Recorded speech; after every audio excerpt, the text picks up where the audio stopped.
One question I have for you that, and I think you'll agree with it, is isn't it true that in order to have really healthy relationships with others, you've got to have a healthy relationship with yourself?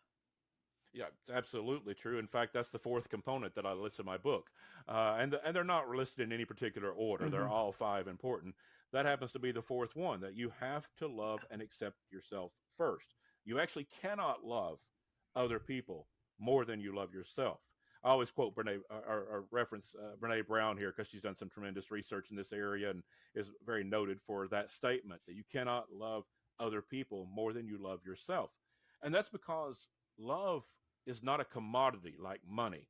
If you need more money, you can go out and get a second job or get a loan or borrow from friends, or there's a lot of different ways you can theoretically acquire more money if you need it.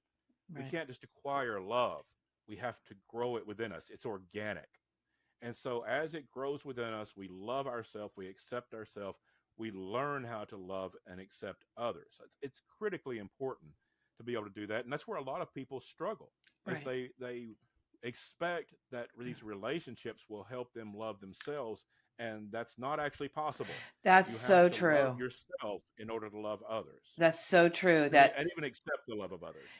when I think back into my days when I was, really in the beginning of my healing journey, and I was desperate for love. I was really desperate for love. And my focus was getting love from others. And I completely was, I had blinders on. So I didn't even see the relationship with myself.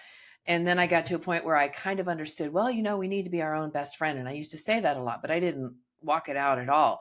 And it wasn't until later on in my healing journey that I realized I recognized I had a horrific relationship with myself. I actually was abusing myself because that's what I was taught.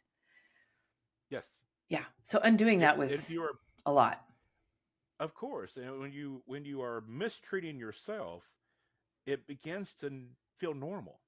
And then when True. people mistreat you, you don't stand up for yourself. You Mhm. lean into those relationships because even though it is abusive, it feels normal to you. So true. And abusers, unfortunately, can see this coming a mile away. Hmm. They can spot people that have that kind of vulnerability.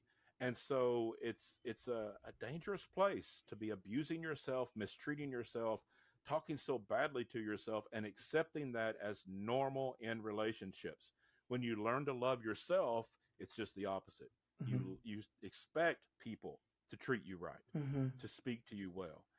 It doesn't mean that we don't have arguments and disagreements. Of course, every relationship does, but it means that you're treated well even in the midst of those struggles. And we Yes. begin to expect that of ourselves and from others, and people can spot that as well. They begin to treat you with more of the respect that you deserve because you're showing that to yourself and to them.